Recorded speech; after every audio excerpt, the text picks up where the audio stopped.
Champions ট্রফির আর ১ মাসের মতো সময় বাকি। সময়টা এখন দল গুছিয়ে নেওয়ার। সব দল আদতে তাই করছে, বাংলাদেশও সে পথেই হাঁটছে। তবে সেটা করতে হলে বাংলাদেশকে খুঁজতে হবে বড় এক প্রশ্নের উত্তর। সে প্রশ্নটা সাকিবকে নিয়ে। সাকিব আল হাসানকে চ্যাম্পিয়ন্স ট্রফিতে পাওয়া যাবে কি না? চ্যাম্পিয়ন্স ট্রফিতে সাকিবকে বাংলাদেশের হয়ে খেলার সদিচ্ছা বাংলাদেশ আর সাকিব দুই পক্ষেরই আছে। তবে বিষয়টা আর এখন অত সহজ অবস্থানে নেই। তাকে দলে নেওয়া হবে কি না তা নিয়ে বোর্ডের কথাই শেষ কথা নয়। সেটা সংবাদ মাধ্যমকে আবারও জানিয়েছেন বোর্ড সভাপতি ফারুক আহমেদ। সাকিবের এমন পরিস্থিতির কারণ রাজনীতিতে জড়িয়ে পড়া। ২০২৪ জাতীয় নির্বাচনে আওয়ামী লীগের হয়ে মাগুরা ১ আসন থেকে সংসদ সদস্য হন তিনি।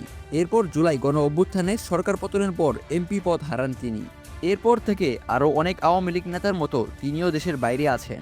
সে কারণে তিনি দেশের মাটিতে শেষ টেস্টটা খেলার ইচ্ছা পোষণ করেও শেষ পর্যন্ত খেলতে পারেননি। এরপর চলমান বাংলাদেশ প্রিমিয়ার লিগেও তার খেলা হচ্ছে না, সেটাও ওই একই কারণে। তবে আসছে চ্যাম্পিয়ন্স লিগে সেই সমস্যাটা নেই। টুর্নামেন্টে হবে দেশের বাইরে, পাকিস্তান আর সংযুক্ত আরব আমিরাতে, যার ফলে দেশে আসা বিষয়ক জটিলতায় পড়তে হচ্ছে না তাকে। সে কারণেই তাকে নিয়ে আশাই বিসিবি। সাকিবের বিষয়ে ফারুক বলেন, চ্যাম্পিয়ন্স ট্রফি দেশের বাইরে, সেক্ষেত্রে এখন এটা খুব ভ্যালিড একটা প্রশ্ন। এই ব্যাপারে আমার মনে হয় এই বিপিএল এর মধ্যে নির্বাচকদের সঙ্গে বসে সিদ্ধান্ত নেওয়া দরকার।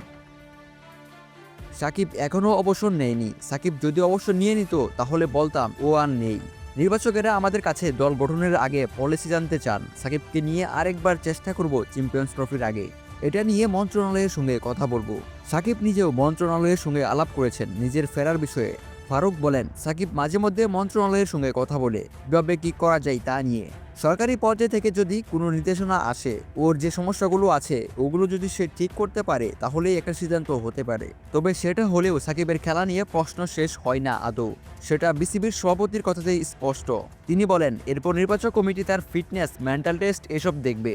চোখের সমস্যা ধরা পড়ার পর থেকে সাকিবের ব্যাটিংটা কার্যকরী নয়। বোলিং অ্যাকশন বদলে ফেলায় সেখানে কতটা কার্যকরী হবেন তিনি তা নিয়েও প্রশ্ন রয়েই যায়। সঙ্গে যোগ করুন সাকিবের মানসিক অবস্থানকেও। সবশেষ ওয়েন্ডি সিরিজে যে কারণে তিনি খেলতে পারেননি লাল সবুজ জার্সি গায়ে।